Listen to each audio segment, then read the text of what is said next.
एक गांव था रामपुर। उसकी पश्चिम दिशा में एक बहुत बड़ा आम का पेड़ था। उस पर चीड़ा, तोता और कौवा रहा करते थे। तीनों में घनिष्ठ मित्रता थी। तीनों प्रातःकाल होते ही अपने अपने खाने की खोज में निकल जाते और अपना पेट भरकर शाम होते होते वापस पेड़ पर अपने घोंसले में आ जाते। कौवा चालाक था, फिर भी दोनों मित्र उससे मित्रता निभा रहे थे। एक दिन की बात है कि पास के गांव में कुछ चोर रात्रि को चोरी करने आए। वे एक सेठ के घर से रुपए, पैसे और गहनों के साथ साथ मिठाई के 4 लड्डू भी चुरा लाए। चोर उसी वृक्ष के नीचे बैठकर चोरी के सामान का बंटवारा कर रहे थे। उसी समय अपने पास आते हुए किसी के पैरों की आहट पाकर चोर मूल्यवान सामान, रुपए, पैसे लेकर भाग गए। लेकिन जल्दी भागने की वजह से मिठाई के लड्डू वहीं भूल गए। मिठाई के लड्डू प्लास्टिक की थैली में बंधे थे। प्रातःकाल होते ही सर्वप्रथम कौवे की ही दृष्टि उन लड्डुओं पर पड़ी। उसे पेड़ से नीचे उतरते देखकर तोता भी पेड़ से नीचे आ गया। थोड़ी देर में चीड़ा भी नीचे आ गया। तब कौवा अपनी तिरछी नजर से लड्डू की प्लेट के चारों ओर चक्कर लगा लगा कर देखने लगा। चारों तरफ से नजर घुमाकर देखने पर उसे पूर्ण विश्वास हो गया कि प्लेट में मिठाई के 4 लड्डू हैं। अब उसने कहा, देखो मित्रों, यह मिठाई के 4 लड्डू हैं। शायद कोई दानी हम लोगों के लिए छोड़ गया है। अब समस्या यह है कि हम 3 हैं और लड्डू हैं 4। एक लड्डू अधिक है। यह किसे मिले, यही मैं सोच रहा हूँ। कौवे की बात सुनकर तोते ने मुस्कुराते हुए कहा, कौवे काका, तुम्हारा शरीर हम दोनों से बड़ा है, अतः तुम्हें ही चौथा लड्डू मिलना चाहिए। कौवा चौथा लड्डू खाना तो चाहता था, लेकिन वह किसी का एहसान नहीं लेना चाहता था। वह किसी अनोखी चाल से ही उस लड्डू को खाने का उपाय सोच रहा था। ईमानदारी दिखाते हुए बोला, राम राम, ऐसा अन्याय मैं नहीं कर सकता हूँ भाइयों। बड़ा हुआ तो क्या हुआ, अधिकार तो सभी का बराबर है। इसके लिए कोई उपाय सोचना पड़ेगा। इतने में चीड़ा अपनी चोंच पर जीभ फेरते हुए बोला, कौवा काका, हम दोनों मित्र कहाँ कह रहे हैं कि चौथा लड्डू आपका ही है। हमें एक एक मिल रहा है, वही बहुत है। आप ज्यादा सोचने के चक्कर में मत पड़िए। लेकिन कौवा चालाक था। उसने कहा, नहीं नहीं, मैं कोई पेटूराम थोड़ी ही हूँ। मेरा एक सिद्धांत है कि मिल बांटकर खाने से लोग बैकुंठ जाते हैं। थोड़ी देर सोचकर कौवा फिर से बोला, एक विचार मेरे मस्तिष्क में आ रहा है। यदि आप लोगों को स्वीकार हो तो मैं बताऊं। चीड़ा और तोते ने बड़ी उत्सुकता से पूछा, हाँ हाँ बताओ ना।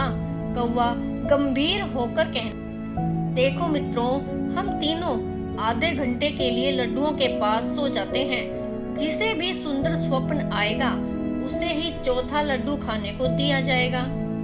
तोता और चीड़ा बोले थे, अतः उन्होंने कौवे की बात को मान लिया और तीनों लड्डुओं की थाली के पास सो गए। कौवे को तो दोनों को सुलाने का बहाना चाहिए था। उसके मुंह में से लार टपक रही थी। उसे नींद कहाँ आ रही थी। तोता और चीड़े को जब नींद आ गई तो कौवे ने चुपके से एक लड्डू उठाया और दूर जाकर खाकर वापस पेड़ के नीचे आ गया।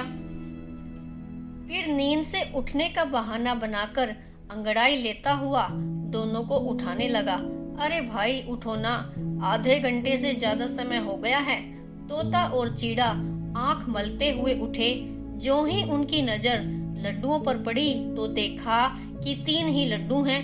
तोते ने आश्चर्य से पूछा, कौवे काका, यह क्या हुआ? मिठाई के लड्डू तो 4 थे, लेकिन अब ये 3 कैसे रह गए? कौवे ने मुस्कुराते हुए कहा, वही तो मैं आप लोगों को बताने जा रहा हूँ।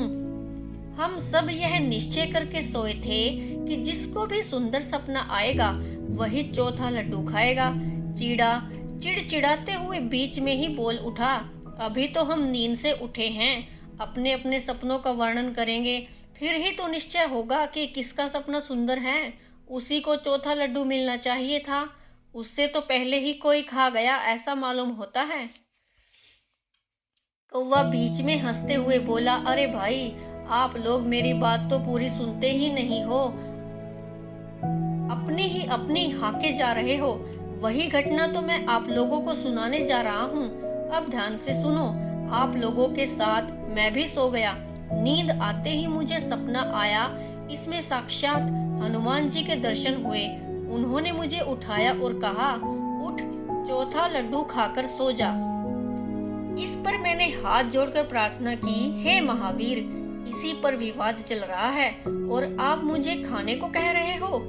इस पर हनुमान जी क्रोधित होकर अपनी गदा उठाकर कहने लगे, बेकार की बातें सुनने का मुझे समय नहीं है, इसे खाता है कि नहीं। मैं उनके क्रोध और गदा की मार के भय से भयभीत हो गया और वह चौथा लड्डू मजबूरी में मुझे खाना ही पड़ा। ऐसा सुनते ही दोनों को कौवे पर बहुत क्रोध आया। उन्होंने कहा, हमें आज ज्ञात हुआ कि वास्तव में तुम चालाक हो। सभी पक्षियों ने तुम्हारी बुराई की थी, लेकिन हमने तुमसे मित्रता की ताकि तुम में अच्छे गुण आ सके, सच्ची मित्रता निभा सको, लेकिन तुम कपटी और धोखेबाज निकले।